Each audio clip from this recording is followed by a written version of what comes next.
Hey guys, I am back considerable amount of time later. As you can see on the table is a completely different frame. This is the old one. A bunch of things have happened since I stopped using the Volantex Ranger 2000, and I will get to how I think that this flies in comparison to it later.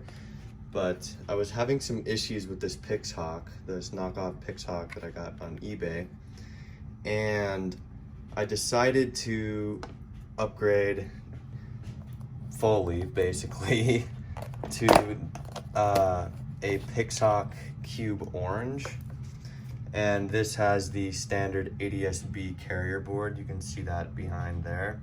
I just bought it on Amazon, and there's a lot more going on inside here now. So I do have a 10 amp 5 volt BEC that is running off of the battery, and then everything else in the wing. But first I will talk about why I stopped flying the Volantex Ranger 2000.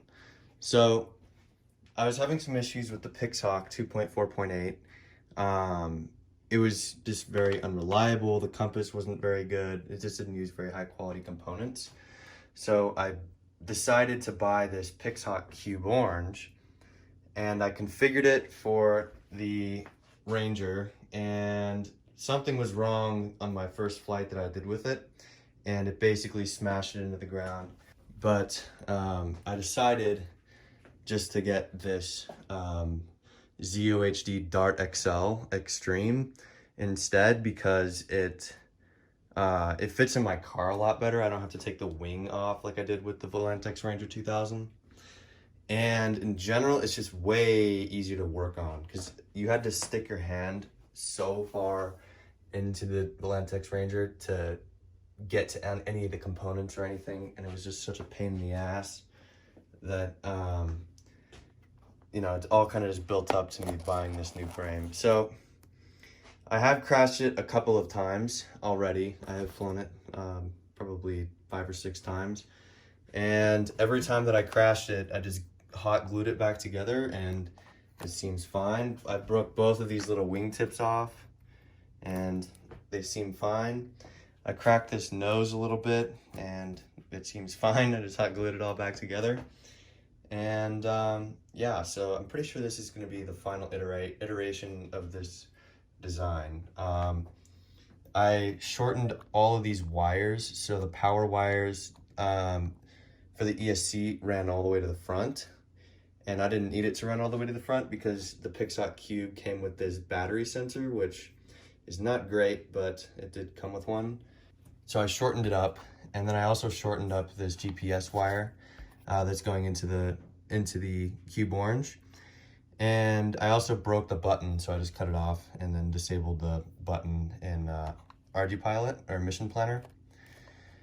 I also added a Y connector, or like, I guess I split the power coming off of the ESC, because if you guys have ever seen anything about the ZOHD products, they have a little JST connector coming off of the ESC. So I just put my own. So now there's 2 JSTs. There's one going to the BEC and then the other one going to the video transmitter in the wing. Some things about the wings. So I needed, ZOHD comes with these little connectors that allow you to just push the wing in place and then it makes the connections so you don't have to plug anything in. But I needed more than that because the transmitter on this side has a serial connection coming off of it. So it has an input and an output that's communicating with the Cube Orange to downlink telemetry to my computer so that I can see where the plane is on the map. I can see all the parameters and everything. I can adjust the flight plan. I can change the flight mode. It's just another way of communicating with the plane besides the FPV goggles. So because of that, I had to drill a nice hole in the wing in this little connector and bore out a bigger hole so that I could have that serial connection. I just used this servo connector, and then I just soldered that all to the telemetry connection you can see going into the board. And I'll probably overlay some pictures or something of that. But that's what I did for that. And then also, I don't want to buy like an LC filter or anything for the camera. So my video transmitter, which is the TBS Unify Pro 32HV or whatever, and that is mounted underneath the wing, and I can show you that. There it is. It has a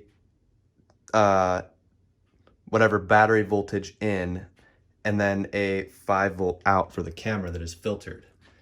So I'm just using that. So I had to dig another hole in that side of the wing for the power. So this 2-prong JST power is coming directly off the battery to power the transmitter. And then there's power coming back for 5 volts along with the signal, which is this little servo wire.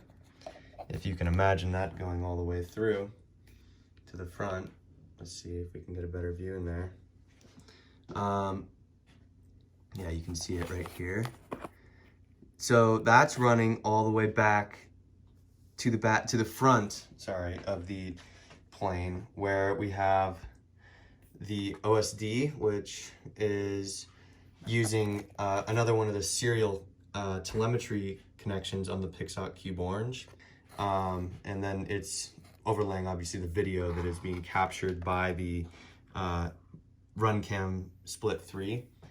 I used to have a 3D printed mount for that. I just printed it with this 3D printer, but it broke in a little accident that I had that broke the nose off, because what would happen is the battery would shoot forwards, hit the mount, and then it would break the nose off with all the force. So I moved everything to the side, and then I just moved the camera in its spot. So that's where the camera is. It's just mounted on the front. And then I haven't put the plate on that came with the plane yet, because I might put a GoPro in, but we'll see what happens there. Don't really want to spend like $500 on a GoPro, but we'll see what happens. So yeah, other things that have happened, I broke the motor, so I bought another Sunny Sky motor just from Sunny Sky, because it did come stock with a Sunny Sky. And I do have this ZOHD Copilot Lite flight controller that I'm not using. I got it for free with this frame. And then I also have another battery, so I have a 4,000 milliamp hour 4-cell and then a 4,000 milliamp hour 3-cell. And I also got another antenna for the Dragon Link, because this one is really long, and the one in the wing is just a straight through connection. So you can see right there, it's just using that SMA. It's kind of taped up, but you can imagine how that works. It's just a straight through. You can buy it from Dragon Link for like 15 bucks, free shipping. And yeah, so this is the bag of all the ProfiCNC stuff that came with the knockoff one that I'm not using. So yeah, that's kind of what we're working with these days. I'm using the compass on this GPS because it is more reliable than the one in the ProfiCNC or in the Cube Orange, because it has all this electromagnetic interference around it, which is a little bit of a bummer, but it's not a huge deal in the end. And yeah, that's kind of it. I'll go to some flight footage now, and hope you guys enjoy.